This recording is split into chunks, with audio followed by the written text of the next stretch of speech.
lengkap, nyaman diminum. Sarung Al-Samsi. Polisi melakukan prarekonstruksi lanjutan untuk mengungkap kasus penyekapan dan penyiksaan yang menimpa korban YTF.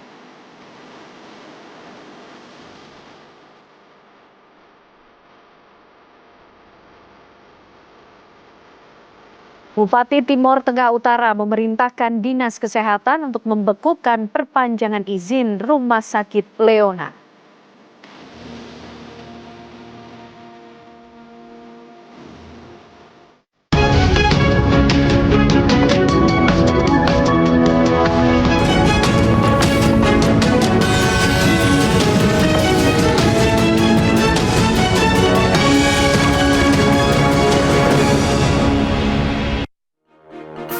Halo, selamat malam pemirsa. Selain dua kabar utama tadi, kami juga akan menghadirkan serangkaian kabar penting lainnya.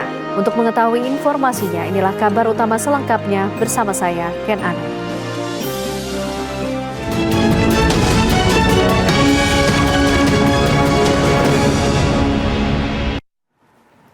Kecelakaan beruntun terjadi di Jalan Tentara Pelajar Kota Semarang pada Minggu malam.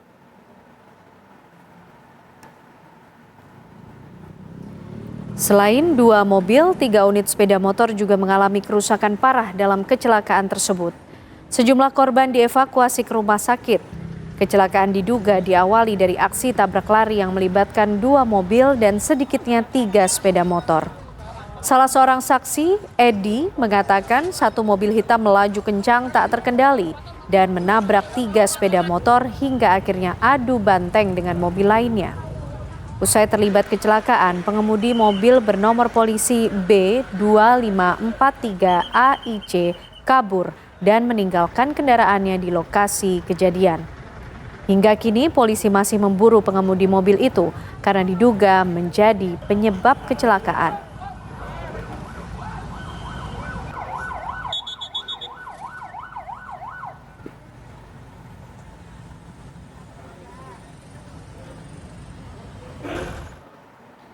Sebuah truk box menabrak sejumlah pemotor di persimpangan Unisma, Bekasi Timur, Kota Bekasi. Akibat peristiwa tersebut, seorang pengendara ojek online tewas di lokasi kejadian, sementara 5 pemotor lainnya mengalami luka-luka hingga dilarikan ke rumah sakit. Kecelakaan lalu lintas terjadi di perempatan Unisma, Jalan Cut Mutia, Bekasi Timur, Kota Bekasi pada Senin pagi.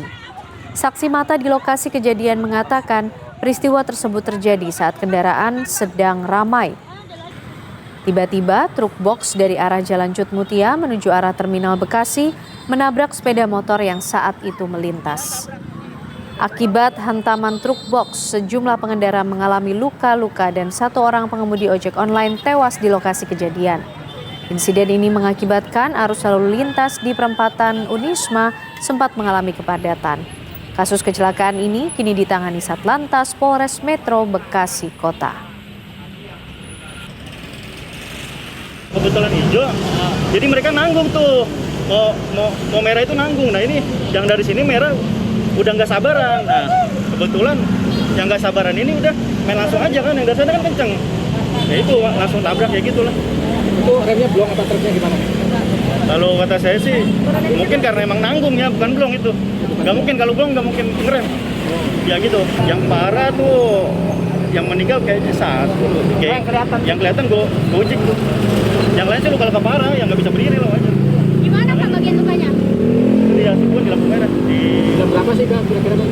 Jam 8:30. Polisi meringkus 5 terduga anggota kelompok gangster yang melakukan penyerangan yang mengakibatkan 3 warga Tanah Tinggi terluka parah.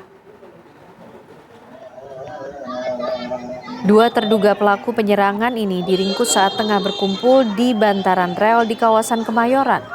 Keduanya diamankan tanpa perlawanan dengan barang bukti 2 bilah senjata tajam berukuran besar dan kecil yang disembunyikan di balik dedaunan.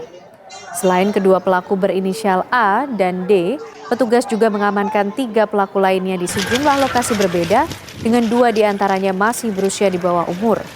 Dari hasil pemeriksaan sementara, kelima terduga pelaku memiliki peran berbeda-beda, mulai membawa motor hingga yang melakukan penyerangan. Di balik penyerangan kelompok gangster asal Kemayoran ini ternyata tujuannya semata-mata demi eksistensi di media sosial.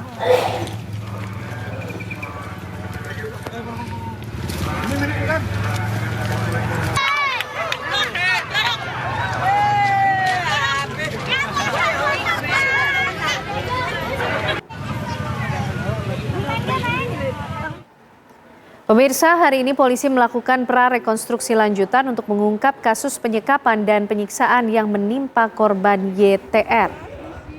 Tim penyidik Polda Jawa Barat membawa tersangka Taufik Hidayat ke sebuah lokasi di Kampung Ciwaru, Kecamatan Cilengkrang, Kabupaten Bandung.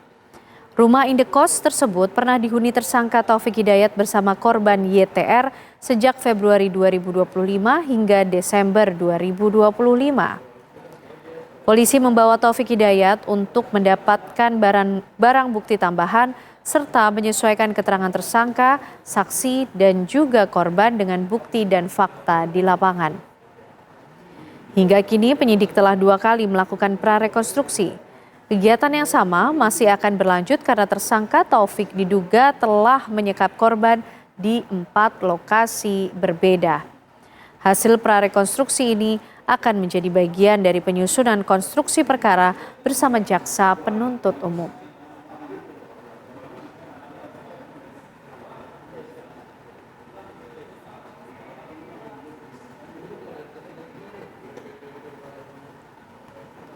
Polda Jawa Barat masih mendalami dugaan keterlibatan pihak lain dalam perkara penyekapan dan penyiksaan sadis dengan tersangka Taufik Hidayat.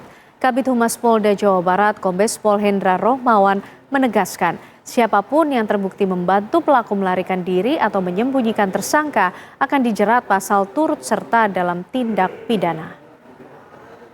Karena dari keterangan saksi kemarin dari teman-teman media, ada beberapa yang berkali-kali kunjung ke tempat kos-kosan itu dengan banyak teman ya.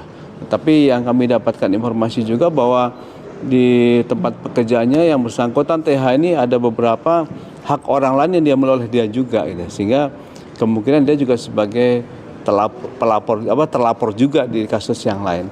Ini sementara seperti itu, tapi manakala ada bukti bahwa yang bersangkutan itu dibantu dalam pelariannya, sembunyiannya, kita akan siap untuk kenakan pasal 56 ya.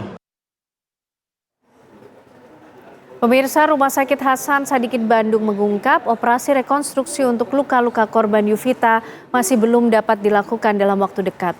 Tim dokter masih harus fokus untuk penyembuhan infeksi dan karena itu operasi rekonstruksi diperkirakan berlangsung bertahap hingga 1 tahun mendatang.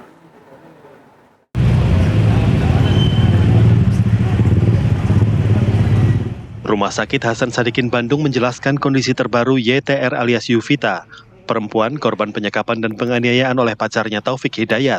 Saat ini kondisi Yuvita masih perlu perawatan intensif agar infeksi pada luka di bagian wajah dan kepala benar-benar hilang.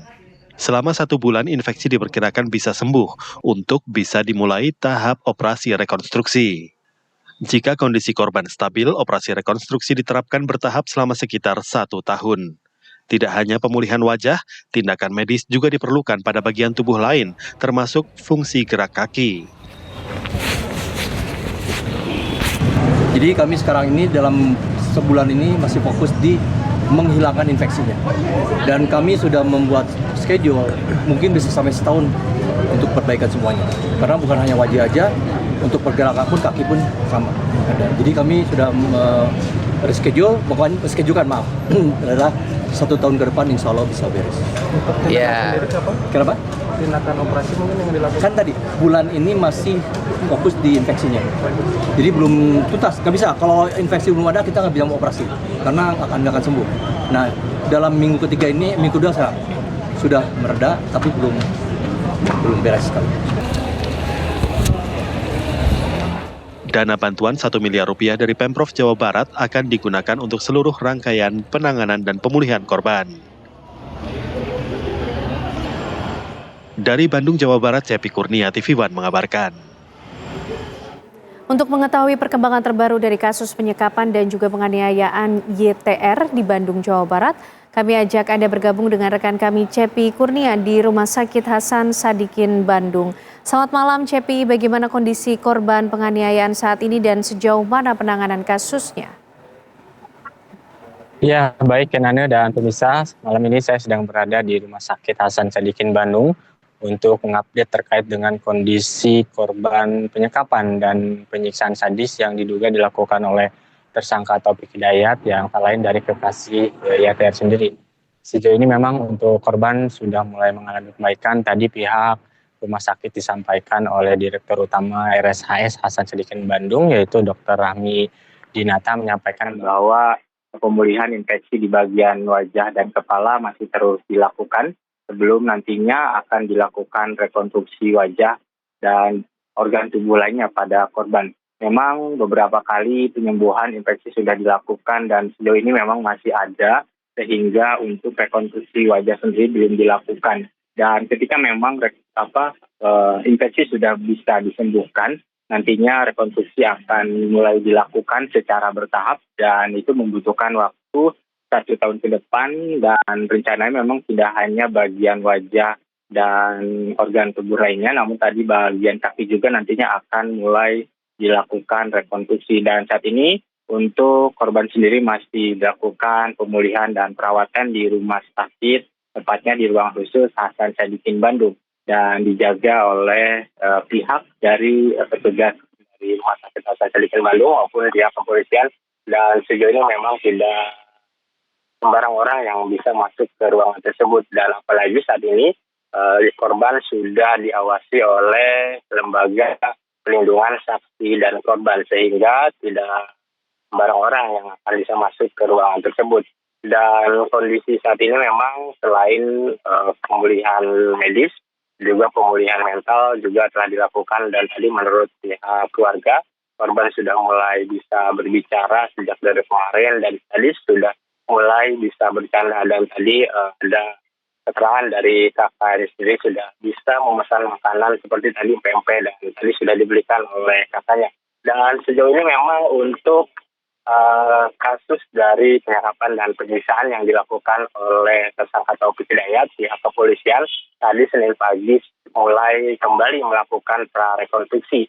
Tadi tersangka Taufik Hidayat setelah dilakukan pemeriksaan dibawa ke beberapa tempat kejadian perkara, di mana tadi polisi membawa tersangka Taufik Hidayat sendiri ke wilayah indekos di wilayah Cirengkrang, Bandung. Dan tadi memang menurut keterangan Kabid Humas Polda Jawa Barat, Kombes Pol Hendra Romawan, ada 2 TKP yang dilakukan prarekonstruksi terhadap tersangka Taufik Hidayat dalam kasus penyekapan dan penyiksaan terhadap korban YTR sendiri. Dan tadi memang sejumlah barang bukti juga turut dibawa untuk menambah perkembangan dari kasus penyekapan dan penyiksaan yang dilakukan oleh Taufik Hidayat.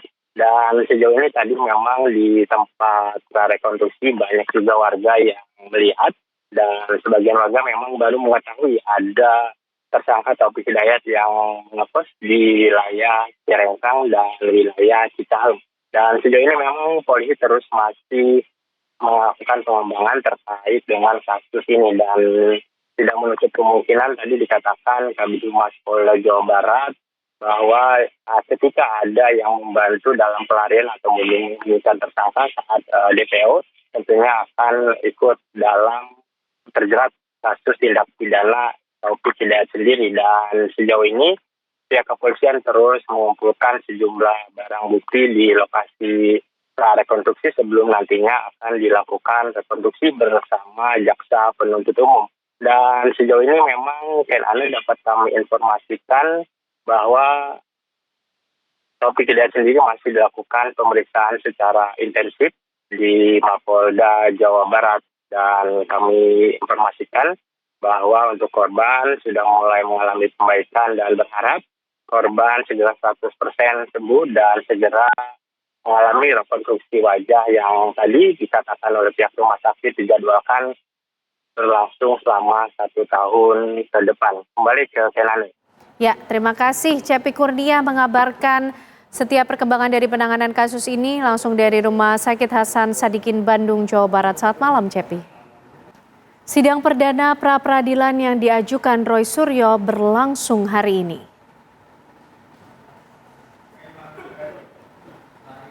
Sidang pemirsa ini berlangsung di Pengadilan Negeri Jakarta Selatan dipimpin oleh Hakim Tunggal. Sidang mengagendakan pembacaan permohonan pra-peradilan.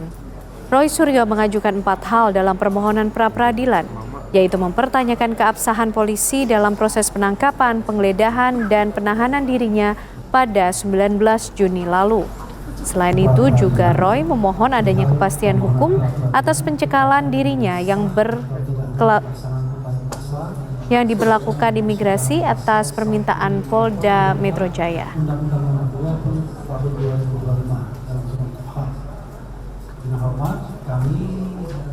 Ketentuan pasal 97 KUHP yang baru Mas Roy dan pasal 100 junto pasal 100 mengatur bahwa penangkapan itu bisa dilakukan kepada tersangka manakala terpenuhi syaratnya. Syaratnya apa? Tersangka tidak memenuhi panggilan penyidik maksimal 2 kali berturut-turut dengan alasan yang sah. Ya. Kemudian juga berdasarkan Perpol nomor 6 2019 tentang penyidikan tindak pidana atau peraturan kepolisian, ya, diatur bahwa penangkapan yang dilakukan dalam rangka menyerahkan tersangka dan barang bukti pada tahap kedua itu harus bisa dibuktikan dengan alasan yang objektif dan alasan yang subjektif. Yaitu apa? Harus terbukti bahwa orang tersebut tidak kooperatif, melarikan diri misalnya, menghalang-halangi proses penyidikan. Selama Mas Roy menghadapi proses perkara pidana ini, dari mulai tanggal 30 April 2025 dilaporkan oleh Pak Joko Widodo, sampai kemudian dilakukan penangkapan, itu tidak ada sama sekali catatan kami mangkir. 141.000 unit hunian rumah susun subsidi siap dibangun di atas lahan hibah milik PT Lipo Group yang resmi diserahkan, ditandatangani dan diterima oleh pemerintah hari ini. Di atas lahan seluas 30,7 hektar, hibah dari PT Lipo Group akan dibangun hunian subsidi vertikal sebanyak 54 tower dan akan dijual kepada masyarakat berpenghasilan rendah agar biayanya lebih terjangkau. Menteri Perumahan dan Kawasan Permukiman Marwarar Sirait menegaskan hal ini merupakan bentuk dukungan baru berupa lahan yang diberikan perusahaan swasta kepada pemerintah untuk mendukung program pembangunan 3 juta rumah. Sementara itu, CEO Danantara masih melakukan perhitungan secara matang untuk memastikan jumlah cicilan hunian subsidi sehingga tidak memberatkan masyarakat berpenghasilan rendah. Tenor cicilan rumah susun subsidi nantinya akan dibuat lebih fleksibel dan bervariasi mulai dari 30 tahun hingga tenor cicilan 40 tahun. Menurut Marwarar Sirait, program ini masih terus dikoordinasikan dengan Kementerian Keuangan, Danantara, Kejaksaan Agung, Kementerian ATR BPN, serta pemerintah daerah setempat.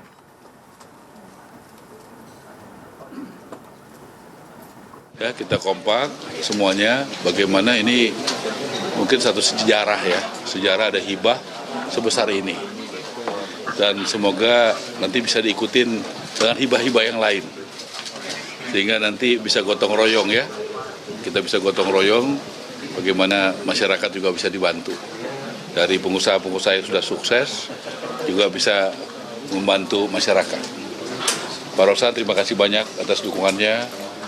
Tata kelolanya segera akan diurus ya dari Lipo, kemudian akan masuk ke Kementerian Keuangan, kemudian Kementerian Keuangan khususnya di DJKN, kemudian juga proses soal tanahnya tadi sudah dengar ya, Pak Nusron membantu dengan cepat prosesnya, kemudian juga tata kelolanya kita juga selalu berkonsultasi dengan Pak Jaksa Agung dan juga dengan Pak Ateh sebagai Kepala BPKP sebagai. Pemirsa, mendiang Elisa Priscilla Utami Pakainoni atau Dr. Ica hari ini dikebumikan oleh pihak keluarga di tempat pemakaman umum atau TPU Liliba, Kupang, Nusa Tenggara Timur. Suasana haru terasa di rumah duka selama upacara pemakaman. Rekan sejawat Dr. Ica dan juga ratusan pelayat lainnya terlihat hadir mengikuti rangkaian upacara dengan khidmat. Ibadah pemakaman Dr. Icha dilaksanakan secara Katolik dengan dipimpin oleh Romo Valens Boy. Mendiang Dr. Icha mengakhiri hidup akibat depresi berat diduga setelah mendapat intimidasi dari 3 oknum anggota DPRD Timur Tengah Utara. Salah satu rekan mengungkap, Dr. Icha sempat mengeluh, merasa sangat terpukul karena mendapat kata-kata kasar dari oknum anggota DPRD. Padahal saat itu Dr. Icha sedang menyelamatkan nyawa seorang pasien anak yang digigit ular berbisa.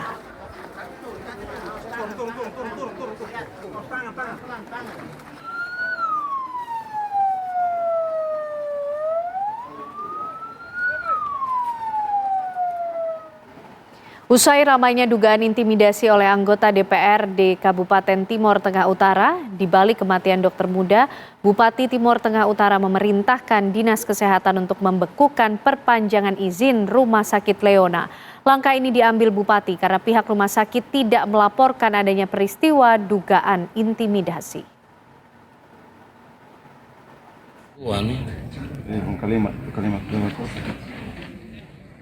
Usai kematian Dr. Eliza Prinsila Utami Pakaenoni yang akrab disapa Dr. Icha, pemerintah Kabupaten Timur Tengah Utara membekukan perpanjangan izin Rumah Sakit Leona. Bupati Timur Tengah Utara Yosef Valentinus Kebo telah memerintahkan Kepala Dinas Kesehatan setempat untuk melakukan pembekuan perpanjangan izin Rumah Sakit Leona, tempat di mana Dr. Icha mendapatkan intimidasi hingga mengalami depresi dan nekat mengakhiri hidupnya sendiri. Menurut Yosef, pasca kejadian tindakan intimidasi hingga meninggalnya Dr. Icha, pihak Rumah Sakit Leona sama sekali tidak pernah melaporkan hal ini. Pemkab mengetahui peristiwa yang terjadi melalui pemberitaan media massa dan media sosial. Bahkan untuk mengetahui kejelasan peristiwa, pihak Pemkab turun langsung ke lapangan untuk mengumpulkan informasi. Ini kebetulan dari awal kejadian sampai dengan malam di rumah duka saya tiba itu belum ada satupun klarifikasi ataupun laporan tertulis terkait kronologis kejadian almarhumah Dr. Icha, sehingga saya perintahkan Kadis Kesehatan saya untuk sementara waktu bekukan perpanjangan perizinan Rumah Sakit Leona. Tetapi tadi pagi setelah upacara jam 8.30 Direktur Rumah Sakit Leona sudah menghadap saya, menyampaikan permohonan maaf dan menyampaikan runut kronologis yang disampaikan, sehingga saya menyampaikan kepada RS Leona supaya melakukan konferensi pers. Langkah tegas terkait pembekuan perpanjangan izin Rumah Sakit Leona dilakukan Bupati Timur Tengah Utara sebagai bagian dari perlindungan keselamatan dan keamanan tenaga kesehatan dalam menjalankan tugas melayani kesehatan masyarakat. Dr. Eliza Prinsila Utami Pakaenoni atau Dr. Icha nekat menghabiskan nyawanya sendiri akibat mengalami trauma berat dan depresi, diduga usai mendapat intimidasi dan ancaman dari anggota DPRD TTU saat bertugas menyelamatkan nyawa pasien yang tergigit ular berbisa di Rumah Sakit Leona. Dari Kupang, Nusa Tenggara Timur, Fritz Floris, TV One mengabarkan. Sementara itu, salah satu anggota DPRD Kabupaten Timur Tengah Utara yang diduga melakukan intimidasi dan kekerasan verbal terhadap mendiang Dr. Icha memberikan klarifikasi atas kejadian dan kehadirannya di Rumah Sakit Leona pada 13 Juni lalu. Dalam video klarifikasi, Veronica Lake mengungkapkan rasa bela sungkawa mendalam atas meninggalnya Dr. Icha dan menjelaskan soal kehadirannya di ruang IGD Rumah Sakit Leona. Anggota DPRD TTU melalui video ini dengan penuh kerendahan hati saya menyampaikan bela sungkawa yang sedalam-dalamnya atas meninggalnya Dr. Icha. Tanpa mengurangi rasa hormat, izinkanlah saya memberikan penjelasan mengenai peristiwa yang terjadi di Rumah Sakit Leona pada tanggal 13 Juni tahun 2026 lalu. Ketika masuk ke ruangan IGD, saya melihat perdebatan telah berlangsung antara dua rekan saya dan dokter. Saat masuk, saya berjalan menuju pasien dan melihat kondisinya. Saya kemudian ikut menanyakan bagaimana tindak lanjut penanganan kepada pasien, standar pelayanan dan kualitas pelayanan.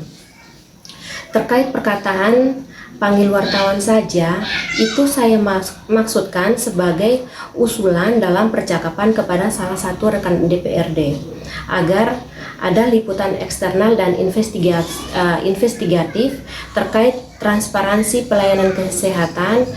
Jadi sama sekali tidak ditujukan kepada personal ataupun pribadi.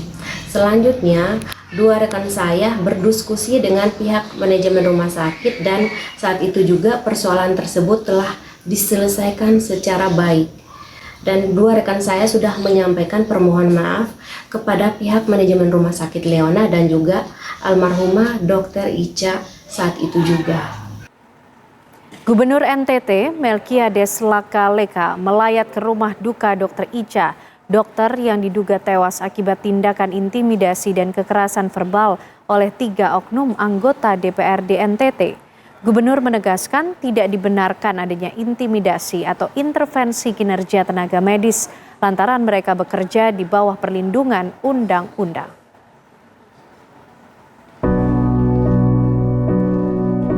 Gubernur NTT Melkiades Lakaleka melayat ke rumah duka Dr. Ica, seorang dokter yang diduga tewas bunuh diri akibat depresi dan trauma berat pasca mendapatkan tindakan intimidasi dan kekerasan verbal dari 3 oknum anggota DPRD.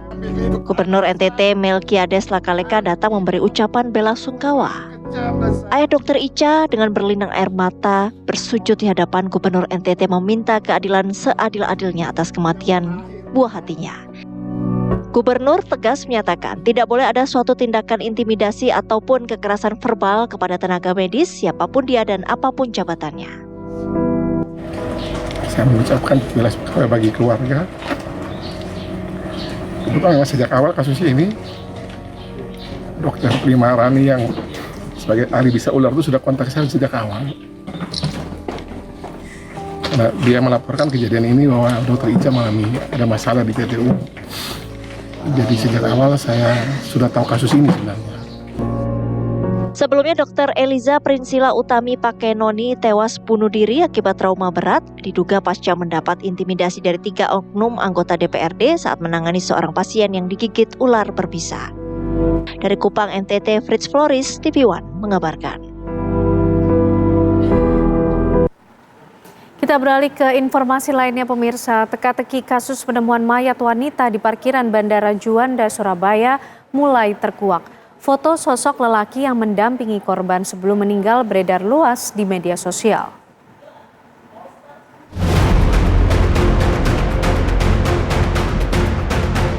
Kasus kematian aparatur sipil negara atau ASN yang ditemukan di dalam mobil dinas di area parkir Terminal 1 Bandara Juanda, Sidoarjo, Jawa Timur memasuki babak baru. Hasil visum menunjukkan adanya dugaan kekerasan pada tubuh korban. Sementara itu keluarga meyakini korban merupakan korban pembunuhan. Tak berapa lama muncul video korban bersama seorang lelaki sebelum kematian korban. Nampak almarhum Ruli Yuni Setiawati sedang bersantai di sebuah taman alun-alun Kota Batu, Jawa Timur bersama seorang lelaki berkacamata. Video ini diabadikan pada tanggal 19 Juni 2026 lalu. Menanggapi hal ini, keluarga korban membenarkan wanita dalam video tersebut adalah Ruli Yuni Setiawati yang merupakan sekretaris kantor Dinas PRKP Kabupaten Bangkalan. Setelah saya lihat betul itu korban. Kemudian Jumat malam Sabtu itu, malam Sabtunya ini berarti Jumat siangnya berarti ada di alun-alun. Kemudian Jumat malam Sabtu video call, posisi di Malang.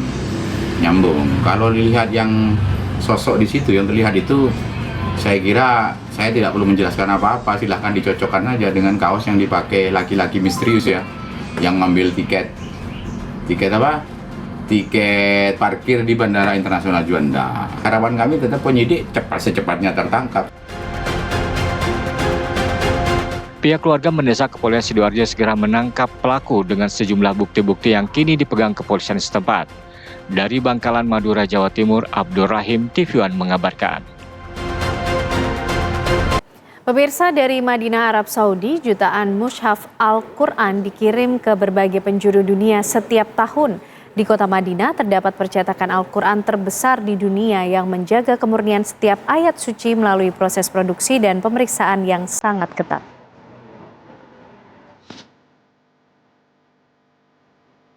Inilah King Fahd Glorious Quran Printing Complex, pusat percetakan Al-Quran terbesar di dunia yang berlokasi di kota Madinah Al-Munawwarah.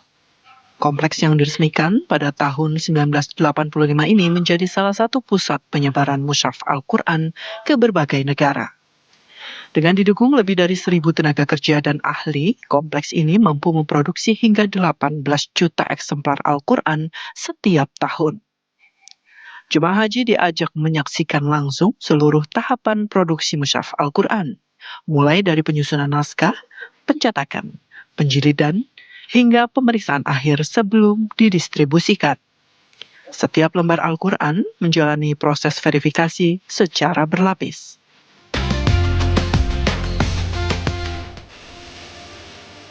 Karena ternyata sangat modern gitu, dan ternyata di sini dicetak Quran dari seluruh dunia. Tadi saya lihat dari Mandarin, Indonesia, ada macam-macam lah ya, seperti itu.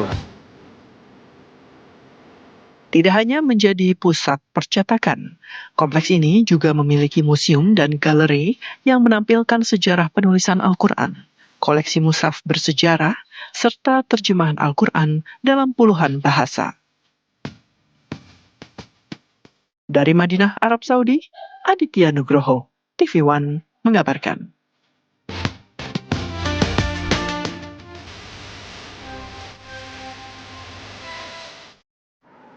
Pesta sepak bola dunia bersama Aurelia Zafira akan hadir menemani Anda, dan informasi tadi pemirsa sekaligus mengakhiri kebersamaan kita di kabar utama. Saya Kenana dan teman-teman yang bertugas pamit. Terima kasih. Selamat malam. Sampai jumpa.